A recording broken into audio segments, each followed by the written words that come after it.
There's nothing quite like a good horror story, especially when it comes to Halloween. And even though most of us are fans of getting scared witless by a ghost story or two around a campfire, there are some horrors that are better left untold. From disappearances, murders, and even full-on genocides. Here is the terrifying history of one of the worst Halloweens ever. But first, hit that subscribe button so you don't miss out on any more awesome videos. On October 29, 1590, the Spanish conquistador Don Juan de Ocate y Salcedo made a grisly discovery. While exploring an area that would later become part of New Mexico, he found what appeared to be a burial ground of some sort, but it was unlike any he had seen before. The site featured several shallow graves with the bodies of men, women, and children who were all laying face down with their hands tied behind their backs. But that wasn't the only thing that struck him as odd.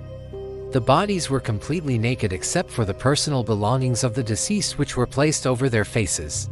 Further adding to the mystery of the site was the fact that the skeletons of domesticated animals like dogs, turkeys, and chickens were also found nearby. However, there was no sign of horses, cattle, or sheep, nor were there any weapons or signs of a struggle.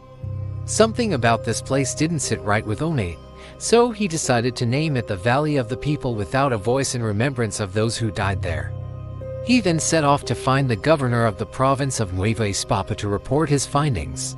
But upon his return to the valley 3 months later, he found something shocking. All of the bodies were gone. The conquistadors were well aware of the indigenous peoples that lived throughout the region, but none of them could have possibly been strong enough to move the bodies and cover up the burial ground without leaving any trace behind. To make matters worse, while traveling through the Pueblo region of the southwest, they began hearing rumors that spoke of an entire tribe that vanished from their homes without a trace a few years earlier. Could there be a connection between the two? The mysterious disappearances of entire Native American tribes may seem like a thing of the past, but it turns out they're actually still happening to this day. There have been at least 500 tribes whose populations have mysteriously vanished since European settlers first arrived in North America. But while many theories have been put forward, no one knows for sure what really happened to them. One of the most popular explanations for the sudden disappearance of entire tribes is disease. When Europeans came to the Americas, they brought with them illnesses that Native Americans had never even heard of, such as smallpox, measles, and influenza. Unfortunately for the natives, they had no natural immunity to these diseases, and they spread like wildfire. In fact, epidemics often wiped out as much as 90% of the native populations in some areas. So it is entirely possible that the tribes who vanished did so because they couldn't fight off the pathogens that were killing them. However, there is another theory out there that suggests something far more sinister. It is called the Conquistador Genocide, and it basically says that the conquistadors actively hunted down and murdered countless numbers of natives, either killing them outright or forcing them into slavery. After all, the conquistadors were known to be extremely brutal and would often torture and murder the natives simply for resisting their advances. So it is easy to see why some people believe they would go as far as wiping out entire tribes of people. The truth is that both of these things happened.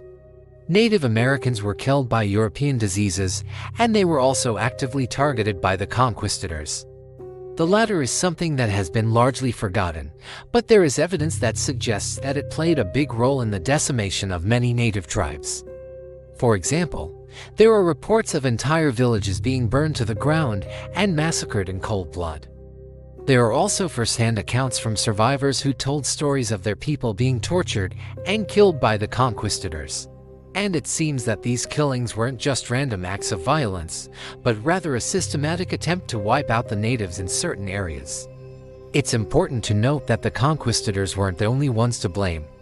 Many of the killings were carried out by the soldiers of the conquistadors' allies, such as the Apache, Navajo, and Comanche tribes. These groups had been in conflict with the natives for centuries and saw the conquistadors as an opportunity to get rid of their enemies once and for all. As a result, they joined forces with the Spanish and helped them carry out the genocide. What makes this story especially disturbing is that it's not just a thing of the past. There are still some groups out there today who are trying to cover up the atrocities committed by the conquistadors and their allies. This is partly because they don't want to admit that their ancestors were involved in the killings, and partly because they fear that if the truth gets out, they will be targeted by activists and historians. But the truth is that acknowledging what happened in the past is the only way we can move forward and prevent these atrocities from happening again. Alright, now let's get back to the video. What did happen to the people in the valley? Well, the mystery deepened when Oneid returned to the site again in 1598 only to find that the bones had vanished.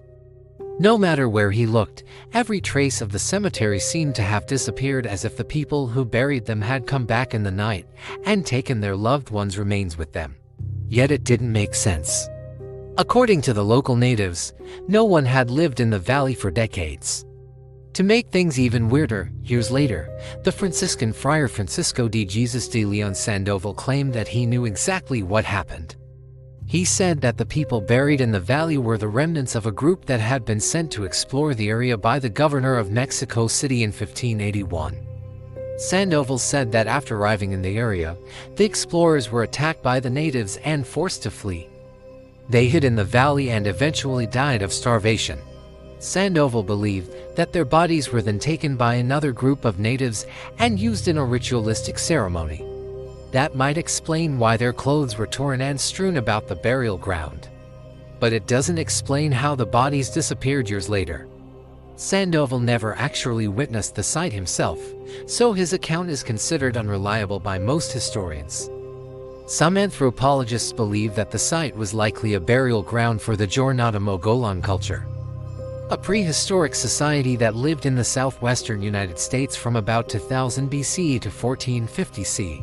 However, there is no evidence to support this theory, and it is possible that the bodies were simply taken away by someone who wanted to cover up the crime. While we may never know what truly happened in the Valley of the People without a voice, we do know that it was a terrible tragedy. Whoever these people were, they didn't deserve to die the way they did. And it's important that we remember them so that something like this never happens again.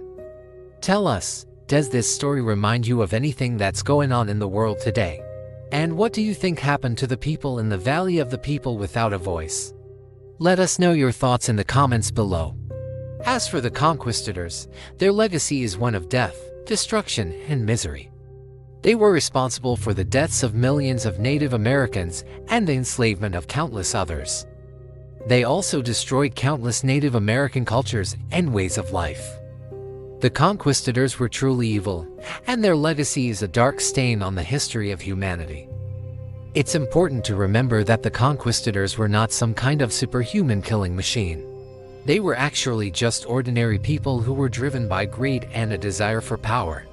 They were also very smart and knew how to use the resources available to them to their advantage.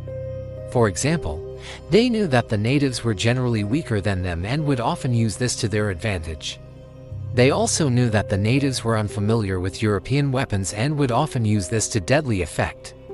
Finally, the conquistadors were also very religious and believed that they were carrying out the will of God when they killed natives.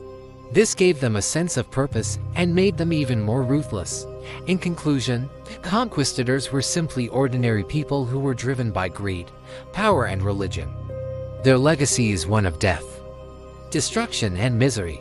Now watch, did ancient Thebes kill all gay men? Or check out this video instead.